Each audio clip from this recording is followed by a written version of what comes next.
Good morning dear student. आज मैं आपके लिए लेकर आई हूँ भारतीय क्रांतिकारी आंदोलन 1857 से 1918 तक, यानी 1857 की क्रांति से लेकर 1918 तक होने वाली देश के अंदर जो भी क्रांतिकारी आंदोलन थे उनके बारे में हम इस लेसन में पढ़ेंगे।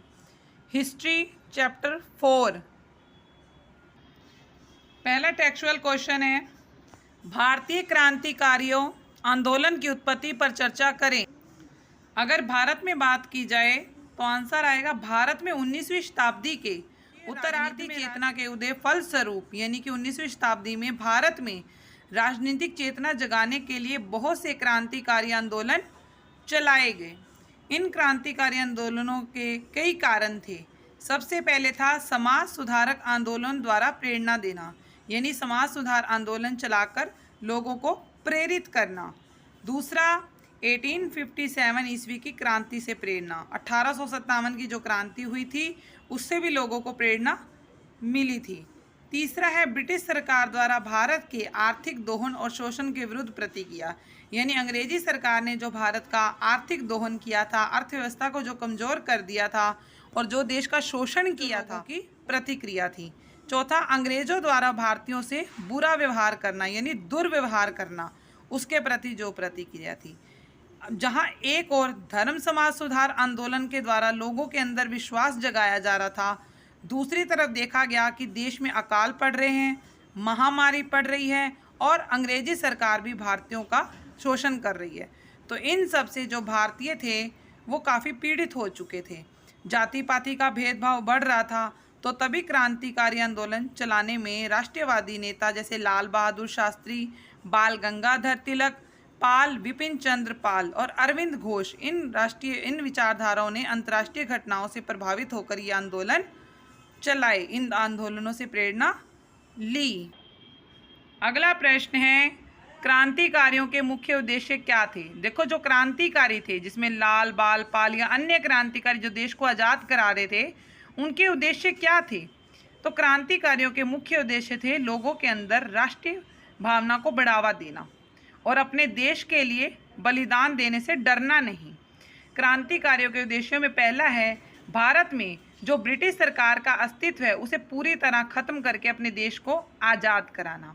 दूसरा, युवाओं के अंदर राष्ट्रीय चेतना को जगाना। तीसरा, सशस्त्र बल का प्रयोग करके क्रांति करना। चौथा, युवाओं को संगठित करना, यानी युवाओं को इकट्ठा करना। पांचवा, भारत में क्रांतिकारी संस्थाओं की स्थापना करना। और छठा, राष्ट्रीय सांस्कृतिक मूल्यों की स्थापना करना।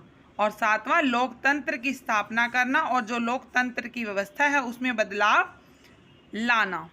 तो ये क्रांतिकारियों के आंदोलन के उद्देश्य थे, यानी राष्ट्रीय एकता जगाना, युवा में राष्ट्रीय भावना जगाना, सशस्त्र बल को प्रयोग करके बढ़ावा देना और जो युवा है उन्हें संगठित करना, राष्ट्रीय सांस्कृतिक मूल्यों लोकतंत्र की स्थापना करके उसमें बदलाव की व्यवस्था करना। थर्ड प्रश्न है, कूका आंदोलन द्वारा बाबा राम सिंह ने अंग्रेजों का विरोध करने के लिए किन किन बातों का प्रचार किया। कूका आंदोलन, जिसे नामधारी आंदोलन के नाम से भी जाना जाता है, ये एक धर्म सुधार आंदोलन था। नामधारी सामूहिक रूप से इकट्ठे हो जाते थे और अपनी आवाज़ को ऊंचा करके कूक मारते थे। इसी नामधारी ऊंची ऊंची कूकों की आवाज़ के कारण इसे कूका आंदोलन का नाम दिया गया। और ये किसने चलाया? बाबा राम सिंह ने। और इसको कूका आंदोलन, नामधारी आंदोलन भी कहा जाता है। ये आंदोलन क्यों चलाया गया? ताकि राम सिंह ने पंजाब के विभिन्न जिलों में अपने सूबेदार, नायब सूबेदार नियुक्त किए। उन्होंने युवाओं को सेना का प्रशिक्षण दिया, यानी सैनिक प्रशिक्षण भी दिया, ट्रेनिंग भी दी और अपनी एक अर्धसैनिक संस्था भी बना डाली। राम सिंह कूका ने अंग्रेजी साम्राज्य को उखाड़ने की कसम खाई थी। उन्होंने क्या किया? जितने भी स्वदेशी कपड़े पर, खासकर गाढ़ा पहनकर क्या किया? स्वदेशी वस्तुओं का बहिष्कार किया, उनका क्या किया? और विदेशी वस्तुओं को त्याग दिया और स्वदेशी वस्तुओं का प्रचार किया। उन्होंने क्या किया? जितनी भी विदेशी वस्तुएं थी उनको त्याग दिया और जो स्वदेशी वस्तुएं, जो अपने देश में बनी वस्तुएं हैं, उनका प्रयोग करने के लिए प्रचार किया। हमारा अगला प्रश्न है, कृष्ण वर्मा और भीका जी कामा की भारतीय स्वतंत्रता आंदोलन की भूमिका बतानी है आपने। श्याम जी वर्मा की भूमिका। श्यामजी वर्मा पश्चिम भारत के, अगर हम पश्चिम भारत की बात करें तो काठियावाड़ के निवासी थे, काठियावाड़ के रहने वाले थे। उन्होंने कैम्ब्रिज विश्वविद्यालय से बैरिस्टर की शिक्षा प्राप्त की थी। बैरिस्टर होता है वकालत करना। वर्मा जी ने भारत स्वयं शासन समिति का गठन किया। कई बार प्रश्न पूछ लेते हैं कि भारत में स्वयं शासन समिति का गठन किसने किया, तो श्यामजी कृष्ण वर्मा जी ने किया।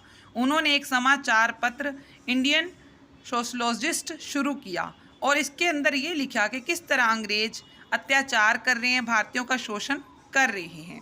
उन्होंने भारतीयों के लिए 1,000 रुपये के 6 फेलोशिप की आरंभ की, जिसके कारण शीघ्र ही इंडिया हाउस भारतीय क्रांतिकारी का केंद्र बन गया।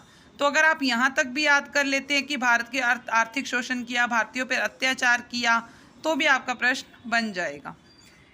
अगला है इसका भीकाजी कामा की भूमिका। भीकाजी कामा एक महान महिला क्रांतिकारी थी। बच्चों यहाँ ये भीकाजी कामा एक महिला हैं।